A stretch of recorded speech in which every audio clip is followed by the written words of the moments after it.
Good morning, everybody. It is November the 10th, Sunday morning. Back working on Project Redline doors, filling in some holes where you can't get trim anymore. I'll show you what I'm talking about. Alright, so on the outside of these doors, you have all of these holes that you see down through here where a piece of trim used to go. You can't buy that trim anymore, and I think, frankly, that the car looks better without it. And if you have a look here, I've got to fill in all of these holes. So notice how I've made this little piece of metal here, and basically just going to have to weld it in place just like that and grind it down. Sadly, this has already been done to the other door, and whoever did it just said, the hell with craftsmanship. And who gives a rat's ass about craftsmanship? So, like, can you see right there? Does it show up?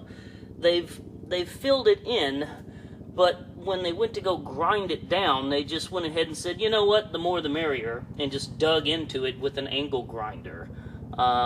See what I mean? It just looks awful, terrible craftsmanship. Hell, down here on this end, you know, you can see right there where there's some Bondo. They should have filled that in with weld, but they didn't, so I get to fix that today. Alrighty, I'm calling it quits for the day. I filled in a couple of holes. Let's see what I got there. Went ahead and did this one on the end. So it looks like I got 5 more to go after this. If y'all want to see more, click the subscribe button, give it a thumbs up if you enjoy watching this stuff. Y'all have a good weekend.